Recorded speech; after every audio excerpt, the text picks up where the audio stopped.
আমাদের পরিকল্পনায় যদি আমরা মাতারবাড়ি,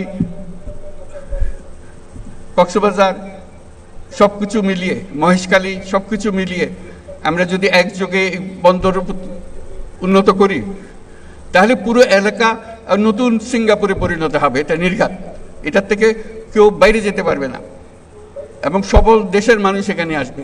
আমি বারে বারে বলছি যে আমরা যদি গভীর সমুদ্র বন্দর করে দিই, তাহলে সারা দুনিয়ার জাহাজ আমাদের বন্দরে ভিড়তে হবে। আমাদের পণ্য সিঙ্গাপুরে খালাস করে দিয়ে চলে যেতে হবে না, অন্য দেশের পণ্য সিঙ্গাপুরে খালাস করে দিয়ে যেতে হবে না, আমার দুয়ার পর্যন্ত নিয়ে আসতে হবে পারবে। এবং অন্যান্য দেশের যারা সুযোগ দিতে পারবে না, তাদের পণ্য এখানে দিয়ে যাবে, আমাদের এখান থেকে তারা নিয়ে যাবে। কাজে একটা বিরাট সুযোগ। আর বঙ্গোপসাগরে মাছেরও তো একটা বিষয় আছে। অন্য দেশের মাঝিরা এসে, আমাদের মৎস্যজীবীরা আছে, এসে আমাদের পানি থেকে তারা মাছ শিকার করে নিয়ে যায়। আমরা হাত করে তাকিয়ে থাকি, কিছু করতে পারি না। আমাদের মাছ দিয়ে যায়, আমরা আমাদের মাছ ঘরে আনতে পারি না। এটার থেকে তো আমাদের উদ্ধার পেতে হবে।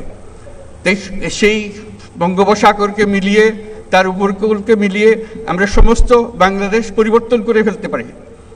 আমাদের পরিকল্পনায় যদি আমরা মাতারবাড়ি,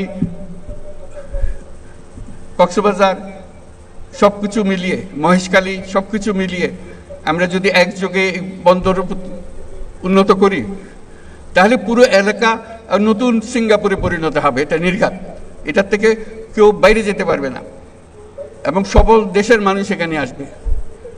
আমরা আমাদের অর্থনীতির অংশ হিসেবে আঞ্চলিক অর্থনীতি গড়ে তুলতে পারি। আমরা নেপালে, ভুটানে, সেভেন সিস্টার্সে তাদের সঙ্গে আর্থিক সম্পর্ক গড়ে তুলতে পারি শুধু এই বন্দরের কারণে, এই যোগাযোগের কারণে। তারাও সমৃদ্ধ হবে, আমরাও সমৃদ্ধ হব। কাজে এই সুযোগগুলো আছে, যদি আমরা পথ মত ঠিক মতো চলতে পারি। সেই জিনিসটা আজকে আমাদেরকে দেখিয়ে দিল যে আমরা পারি। সেটাই হলো আজকের আমাদের যে শিক্ষা, যে আমরা যেটা চাই সেটা করতে পারি।